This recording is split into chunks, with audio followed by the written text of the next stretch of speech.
Kalian tahu gak sih kalau action cam itu adalah barang yang penting buat motovlogger? Dan akhir-akhir ini gue sering bikin video yang hasil suaranya itu kayak gini dan gak gue upload.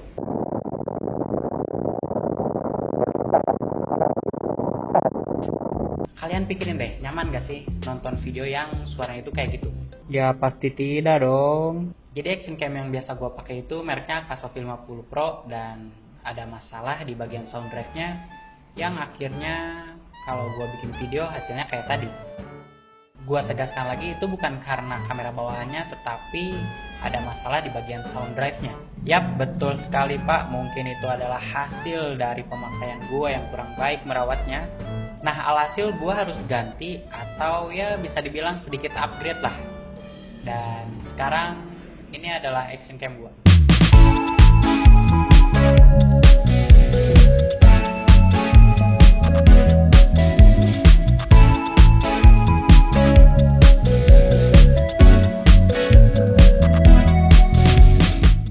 Yap, betul banget saudara-saudara, ini adalah GoPro Hero 4. Kalau ada yang nanya, Bang, kenapa gak pakai GoPro Hero 10? Masalahnya gua carry. Ya, sebagai motovlogger pemula, gua masih harus berproses dan mungkin harus sering-sering upload. Ya, kita lanjut ke GoPro-nya. Masih worth it gak? Atau masih bagus gak sih GoPro Hero ini di tahun 2022? Menurut gua, masih. Kalian bisa cari spesifikasinya lengkap di Google, pasti semuanya ada di situ. Gua sering lihat beberapa motovlogger Indonesia yang masih pakai GoPro Hero 4. Contohnya itu adalah suku motovlogger kita, yaitu Jody Motovlog. Dia masih pakai GoPro Hero 4 yang berarti kalau kualitas GoPro Hero 4 sih ya masih bisa dibilang bagus. Oke, lanjut ke masalah gua, yaitu suara. Mari kita tes suara GoPro Hero 4 ini yang udah gua beli. Ini adalah cuplikannya. Oke, jadi kamera GoPro Hero 4 ini udah kepasang ya di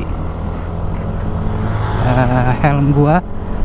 Jadi ini adalah suaranya. Mari kita tes gimana, apakah lebih baik dari kamera sebelumnya, karena suaranya ya yang kalian tahu atau yang kalian udah lihat di awal video, gua udah jelasin kalau pakai kamera yang Akaso suaranya itu jadi jelek gitu. Jadi ya banyak noise, angin, dan sekarang udah ganti. Kita tes biasanya di kecepatan 50 km per jam. Suaranya jadi jelek, jadi ya noise-nya banyak banget gitu. Oke, sudah ramai sore ya, jam pulang kerja terbukti.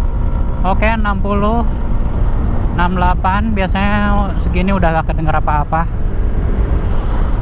Sekarang 60 lagi, 60. Jadi sampai 68 kan.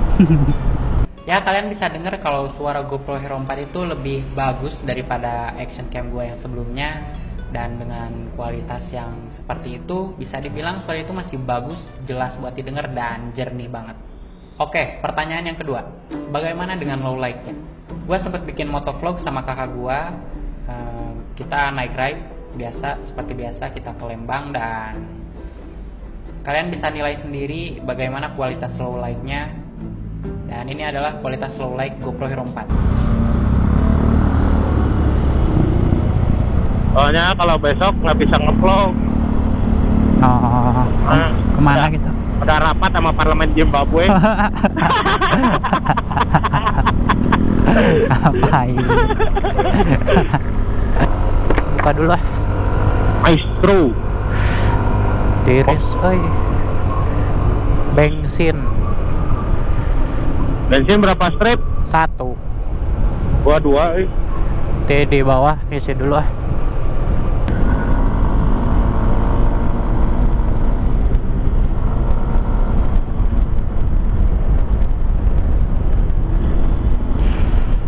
Dingin sih. Buat gua sendiri sendiri GoPro Hero 4 itu cukup untuk keadaan low light-nya, atau ya bisa dibilang cukup bagus.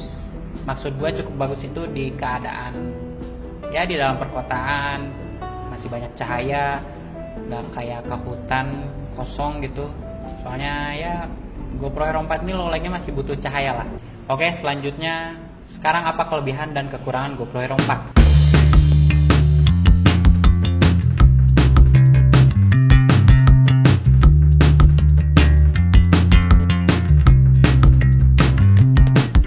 Gue akan menyebutkan 2 kelebihan dan juga 2 kekurangan GoPro Hero 4, dan ini menurut pendapat gue.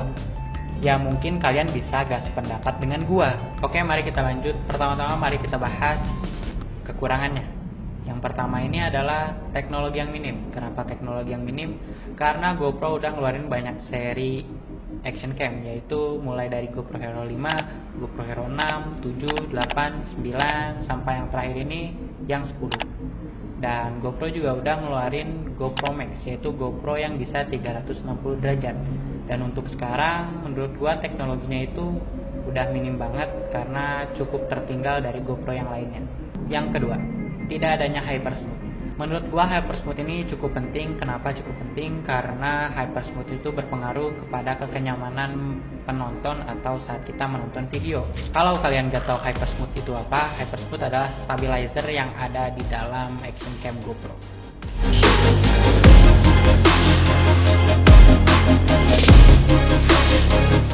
Yang pertama adalah harganya cukup murah. Gua dapat kamera ini di harga 1,7 juta. Dengan harga segitu gua udah dapat kamera yang mulus, kamera GoPro Hero 4 yang mulus, dan juga udah dapat bonus tambahan 2 baterai. Kalian bisa dapat GoPro Hero 4 ini di harga yang lebih murah. Bahkan gue juga pernah dapat action cam GoPro Hero 4 ini di harga 800.000, tapi dengan keadaan batangan atau cuman action camnya aja, gak ada dus dan perlengkapan lainnya. Yang kedua, mikrofon. Mic-nya ini nggak perlu adapter kayak GoPro Hero 5 sampai 10, yang dimana itu mempermudah gua pakai action cam-nya dan nggak bikin berat helm gua. Kalau kalian tahu, ini adalah adapter GoPro Hero 4 dan ini adalah adapter GoPro Hero 5 sampai 10.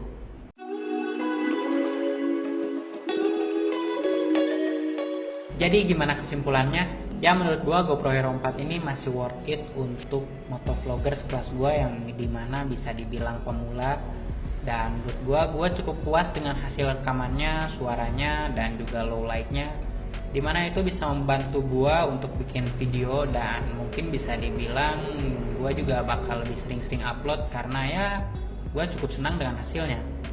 Oke, cukup sekian video review GoPro Hero 4. Ya bisa dibilang review, bisa dibilang tes, atau bisa dibilang pengalaman gua pakai GoPro Hero 4. Kalau kalian suka dengan video ini bisa kalian like, atau gak suka pun ya bisa di dislike. Jangan lupa share juga ke teman-teman kalian, dan jangan lupa juga buat subscribe atau apalah itu namanya, berlangganan.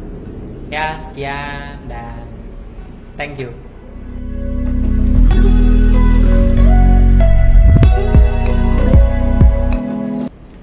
Untuk GoPro Hero 4 ini menurut gua hasilnya bisa dibilang oke, dan ya gua cukup udah. Ciao Ben. Ciao. Aduh anjir.